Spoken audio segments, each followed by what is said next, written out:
On l'a bien compris, Madame Firmin-Lebaudot, la PMA, procréation médicalement assistée, donc sera au cœur des débats. Selon vous, la société est-elle prête ?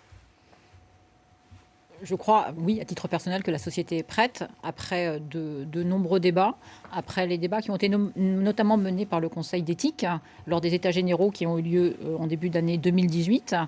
Différents avis, ont été exprimés.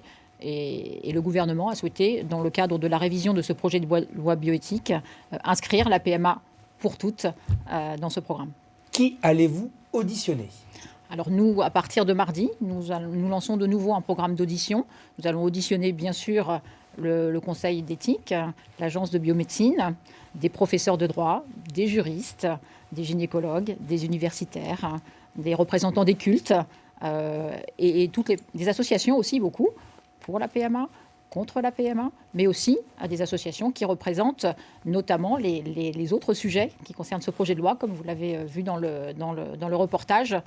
Ce projet de loi, ça n'est pas que la PMA.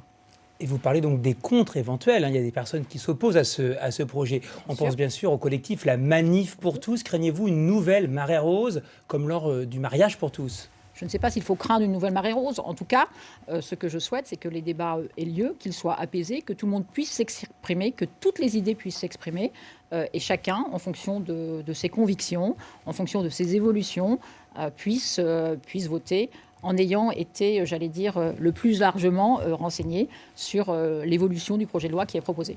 Alors, ce qui est vraiment au cœur de ces débats autour de la PMA, c'est l'identité du donneur de sperme. Comment cela va se passer si la loi donc est votée ? Donc, si la loi est votée, je rappelle que la loi, comme vous l'avez dit, permet l'ouverture de l'accès à la PMA aux couples de femmes et aux femmes seules.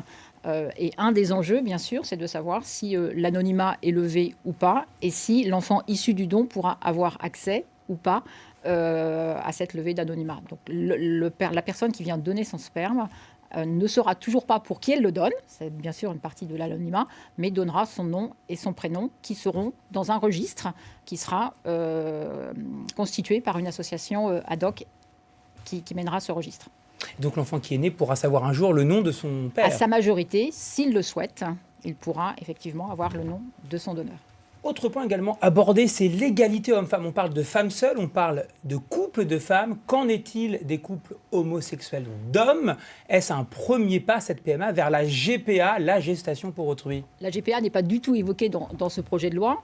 Nul doute, comme vous le faites, vous, que des questions se poseront sur l'égalité homme-femme, puisqu'effectivement, l'ouverture aux couples de femmes apporte la réponse avec la PMA, se pose, comme vous le faites justement, le problème et le sujet des couples hommes.